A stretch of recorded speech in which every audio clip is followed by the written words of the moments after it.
Comment est-il possible d'être rempli du Saint-Esprit? La parole de Dieu répond, c'est par la foi. C'est la foi qui peut seule voir et recevoir l'invisible, voir et recevoir Dieu lui-même. C'est la foi qui vous a fait voir ce qu'était le péché, le sang de Christ et l'amour de Dieu, à qui vous a amené à recevoir la purification du péché, ainsi que la volonté d'obéir à Dieu. Je m'adresse à vous, présents, ici, croyants, auditeurs, auditrices bien-aimés, frères et sœurs en Christ, qui pensez, en m'écoutant, avoir fait à cet égard ce que Dieu vous demandait, et qui n'avez pas encore reçu la grâce promise.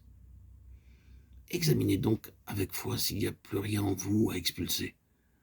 Comprenez-le bien, pour être rempli du Saint-Esprit, il faut commencer par être vidé. Qu'est-ce qu'un réservoir sinon un grand creux vide préparé à recevoir de l'eau? Toute véritable et durable présence de l'Esprit est précédée d'une impression de vide. Pendant longtemps, a dit un croyant, j'avais sérieusement cherché à être rempli du Saint-Esprit. Et je m'étonnais de ne rien obtenir, lorsqu'enfin je découvris qu'il n'y avait pas de place en moi pour le recevoir. Ce travail d'expulsion qui prépare le vide s'accuse de diverses manières.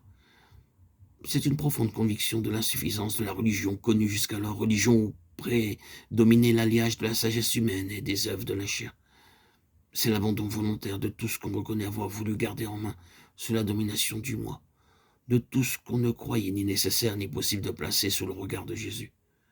C'est aussi une profonde conviction de totale incapacité à saisir la grâce offerte. C'est l'âme confiance en la miséricorde et la puissance du Seigneur, afin que selon les richesses de sa gloire, il accorde la grâce d'être puissamment fortifié par son esprit dans l'homme intérieur. Éphésiens 3,16. C'est enfin une aspiration, une soif, une attente croissante avec larmes et prières incessantes, suppliant le Père d'accomplir sa promesse en nous, de prendre entièrement possession de nous. Quand le vide se fait de cette manière-là, on est en bonne voie pour être enfin rempli de l'Esprit. C'est à la fois qui a cru au Fils et au Père qui a accordé le don du Saint-Esprit. Quand Paul transmet aux Éphésiens le commandement d'être rempli de l'Esprit, il commence par leur dire, ayant cru en lui, vous avez été scellés du Saint-Esprit qui avait été promis, Éphésiens 1,13. Ils avaient déjà reçu l'Esprit, la source était déjà en eux. Il n'y avait plus qu'à lui donner libre cours pour qu'elle jaillisse et remplisse leur être tout entier. Et pourtant, ceci n'était pas en leur pouvoir. Jésus a dit, qui croit en moi, des fleuves d'eau vive couleront de lui. Jean 7, 38.